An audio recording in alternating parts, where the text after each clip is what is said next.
Encyclopedia of Natural Medicine. As we wrap up the program, here is your final opportunity to take advantage of this very special offer from Purity. Purity Products, a leading provider of cutting-edge nutritional supplements for more than 25 years. Here's how the deal works. Just be one of the first 1,000 callers today. You call Purity Products at the toll-free number I'll give you in a moment. All you pay is shipping and handling. That's just $6.95, and that's it.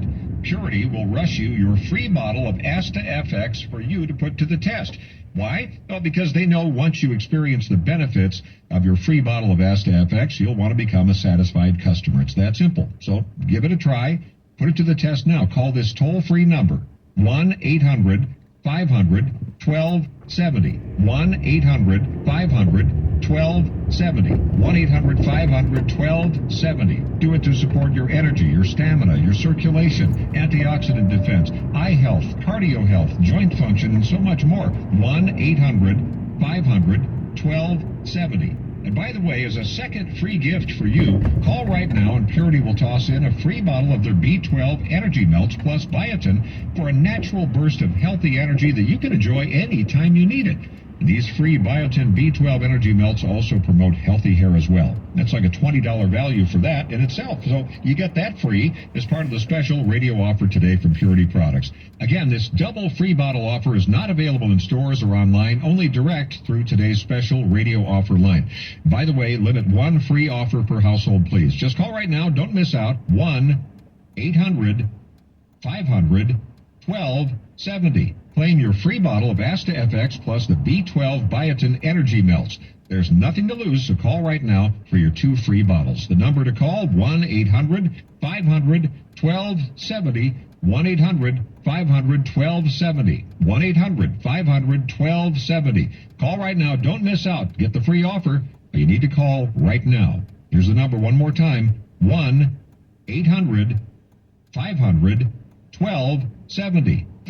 The proceedings of paid advertisement by Purity Products. These statements have not been evaluated by the Food and Drug Administration. This product is not intended to diagnose, treat, cure, or prevent any disease.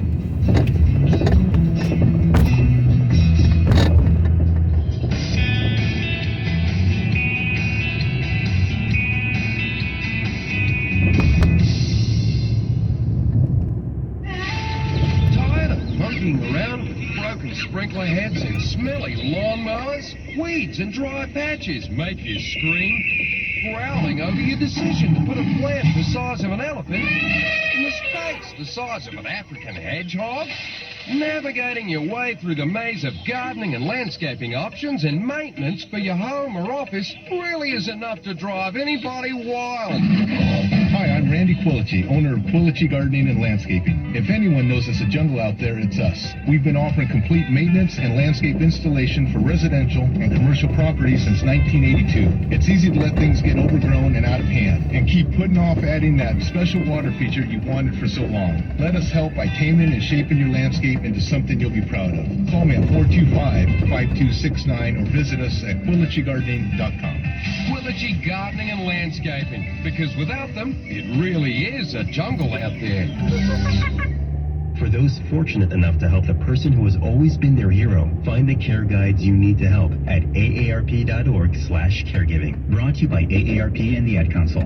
Text and whatever. Just don't text and drive. Visit StopTextsStopWrecks.org. A message from the National Highway Traffic Safety Administration and the Ad Council. Serving you since 1947, this is the legendary AM 1080 KSCO Santa Cruz, a service of CBS.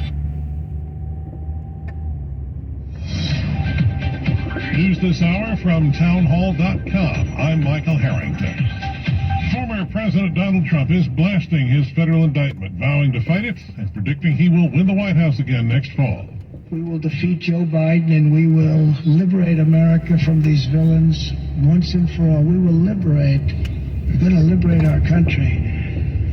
The silent majority is rising, and under our leadership, the forgotten man and woman will never be forgotten again. Never be forgotten again.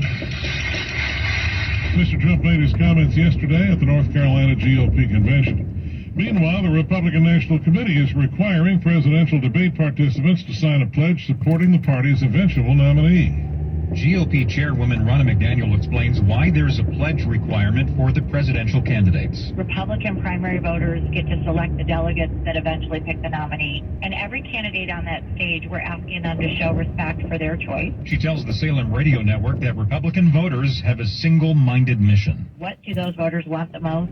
They want to win the White House and they want to beat Biden. Greg Clugston, the White House. Chinese state media say Honduras has opened an embassy in Beijing this weekend. The move comes after the Central American nation broke off relations with Taiwan to establish diplomatic ties with China in March. China's official foreign minister says that he and his Honduran counterpart took part in the inauguration of the new building early this morning. An elevated section of Interstate 95 has collapsed in Philadelphia. This has closed the main north-south highway on the East Coast and threatened to upend travel in parts of the densely populated Northeast, especially with rush hour Monday morning around the corner.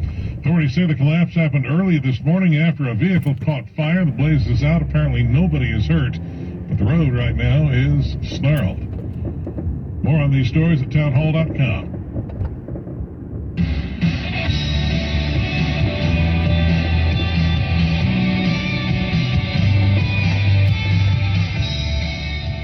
Welcome to Entrusted Ministries with T.K. Anderson, who is the senior pastor of Compass Church in Monterey County, California. A big shout out to a couple of our network stations, WNVY in Pensacola, Florida, both AM and FM, and KERI AM in Bakersfield, California. And as we continue to grow, we have two new stations joining us today. The first is Scranton, Pennsylvania, WITK, AM and FM, and Tupelo, Mississippi, WCPC, both AM and FM.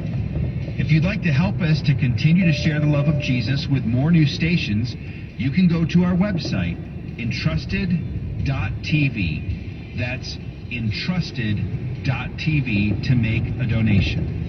And for a gift of any amount, we will send you a copy of Pastor Anderson's newest book, Freedom, Living Above Your Circumstance. Well, today we are talking about vision and how you should have a vision for your life and direction for your future. Pastor, can you give us some insight on today's message? Sure. Over the next couple of weeks, we will be sharing a two-part series from our church family about the importance of looking forward to what God has in store for our lives. You know, it's easy to get stuck in a rut or pulled down by our problems. It's at that point where we need to remember that God has big plans for his people. And the only limits that we have are limits that we impose upon ourselves. You know, God's faithfulness in the past actually projects us into the future. Also, I want to remind our listeners that next year in May of 2024, you are invited to join us for a trip to the Holy Land. It's going to be a fabulous time to experience the land of the Bible. And all the information is available for you at entrusted.tv. Hey, thanks for listening today, and I'll be sure to catch up with you at the end of today's message.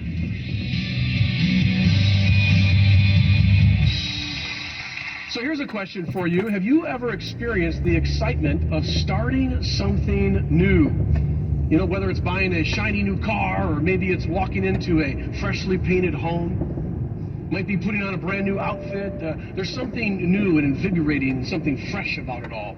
Especially when you move to a new location. It's like there's a blank slate in front of you. It's a chance to leave the past behind and embrace the potential of a new future. But you know, as it turns out, this idea of new beginnings is actually something that is deeply rooted in our faith as well. Jesus once said in Revelation 21:5, he says, "Behold, I make all things new."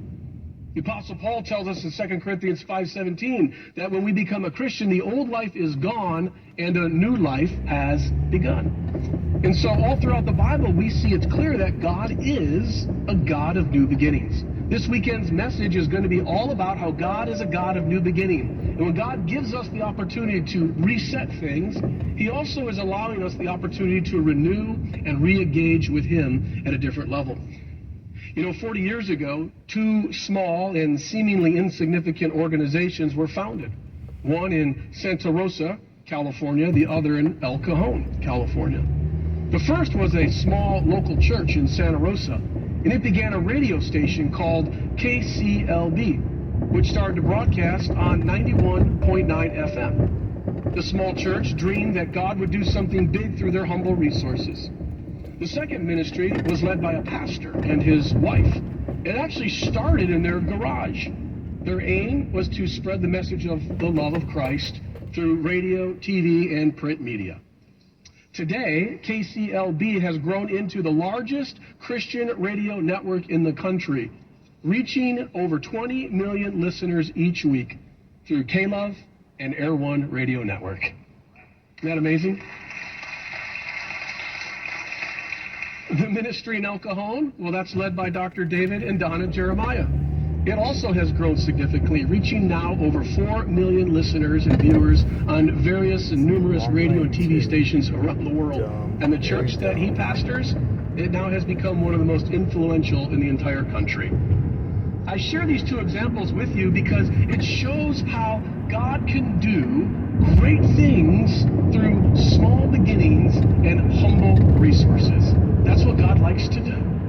It also illustrates the potential that one person's life can have in making a huge impact in the kingdom of God.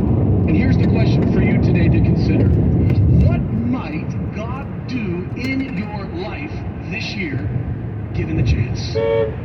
You know, for over 150 years, this church, Compass Church, has served as a source of hope in the Salinas Valley and the surrounding Monterey Bay area. And I honestly believe that the best years are yet to come. But achieving this bright future will require two key things from all of us in this room today. And here's the first, write this down. The first thing we must remember is we must put Jesus at the center of all we do as a church. Why do I say that? Because the Bible teaches us that Jesus is the founder and the builder of Compass Church. It's not the pastor. It's not your elders. It's not your other staff members. It's not the key leaders. We all play a role in all of this, just like you do, but Jesus is the founder and he is the builder. Where do I get this from? Let's take a look at 1 Peter 2:6. I am placing a cornerstone in Jerusalem, that's Jesus, chosen for great honor, and anyone who trusts in him will never be disgraced. Jesus is the one who's the center of it all. A cornerstone, if you're a builder, is the stone in which every other stone is aligned to. It's the foundation, it's the center. So that's the first part. The second part we must remember is we must recognize that God works through people to accomplish his plan in the world.